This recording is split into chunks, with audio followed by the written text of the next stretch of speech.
This awareness-based meditation is very simple when you understand. Like the sentence says, we are here to develop awareness within. That's why awareness-based meditation is, our meditation is seated or based on developing awareness. And we have to understand what is awareness.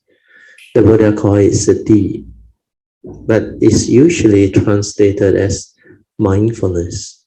So this word mindfulness is common within the Buddhist fraternity, especially Theravada fraternity. But this word is seldom understood.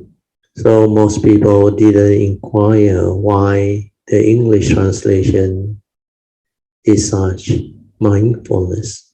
What does it mean? Here, the word mindfulness has two parts.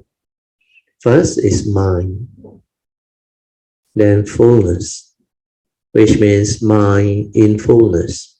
But when we talk about mind, it's not defined which mind, whether it's the true mind or the normal mundane mind or thinking mind.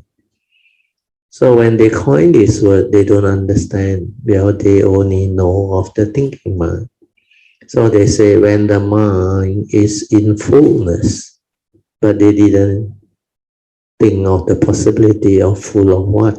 If it's full of thought, then it's not mindfulness, it's not sati. In fullness means this mind is fully aware, and that one is awareness, mindfulness.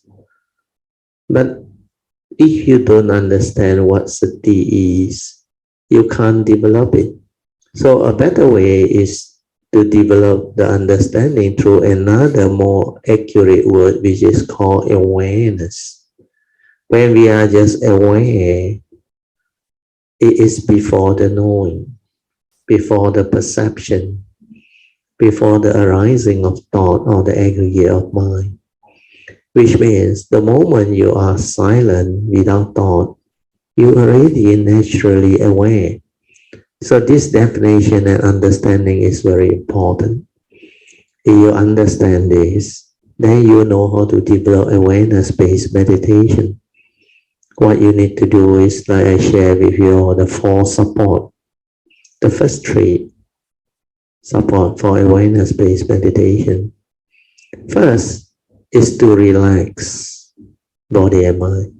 When you are relaxed, you are at ease. You don't have to think. That's why I relax.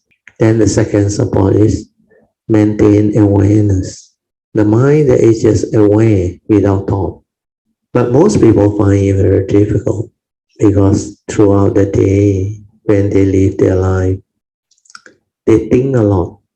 They are heedless. Because of mental hindrance, they don't have spiritual faculties. Their mind are not trained. They lack this spiritual faculty to develop the meditative mind of inner calmness, inner awareness, or inner mindfulness. So because of that, they have this problem. So when they have this problem, most people who don't have the understanding, they will try to calm the mind down. That's why they come up with a method, technique to anchor the mind. Then they focus, they concentrate, so that the mind does not wander off and think. All these are skillful means to train the mind. But when you have the understanding, you don't have to go through all those things. You just relax, maintain awareness, don't think.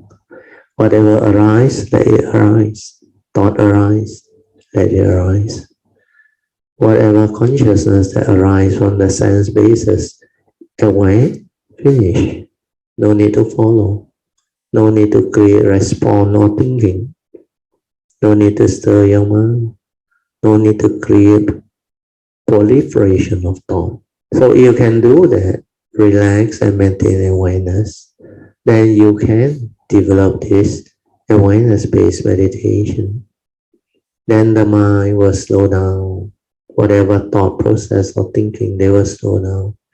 then it will settle down and return to its original state before the thinking, before the stirring. And that is your true mind. That is your silent mind. And to develop this awareness-based meditation is to just to go back to this true mind, to experience the silent mind, the true awareness within, the silent within. Then the third support is to stabilize this awareness. So relax, maintain awareness. The third support is maintain the awareness for as long as you can, then allow it to stabilize, settle down. When this awareness stabilizes and settles down, you can realize your true mind with clarity, with stability and understanding.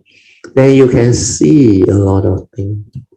You can observe a lot of things where the awareness has the ability.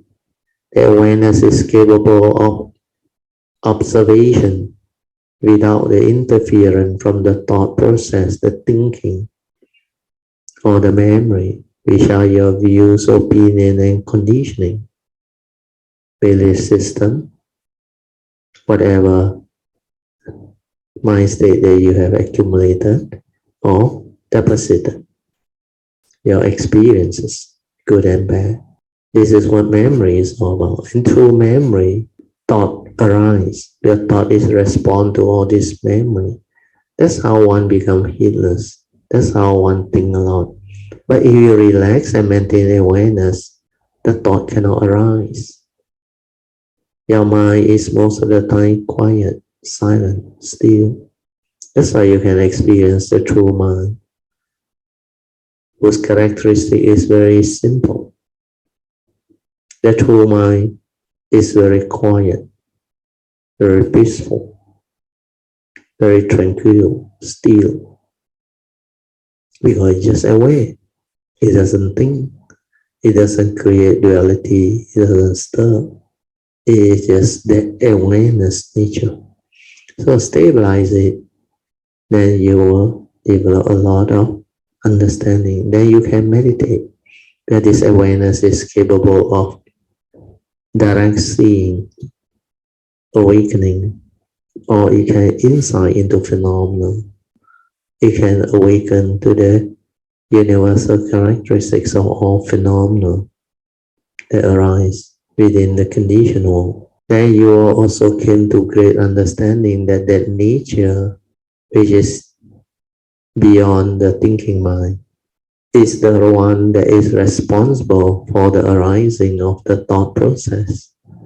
That's why the mundane mind, the thinking mind, is dependent originating, because dependent on our sense basis, we receive sense data. Then the sense basis together, the sense data and our consciousness, which is the true mind, the awareness, when they come into contact, it can trigger off the conscious pure mind or the pure consciousness. Yeah. So the pure consciousness initially, before the content of consciousness go in, your views, opinion, and conditioning and belief system or wisdom, before it goes in, it is still the pure consciousness or pure perception. Then when that thing goes in, the content of consciousness, it becomes a thought. That's why you can see. Then you will come to realize the thinking and the thought, they arise very fast from that nature because of our form and mind. And that is self-knowledge. That is understanding clearly who we are, what we are, and how we function as a human being, and how the law of dependent origination comes about. So all this is meditation.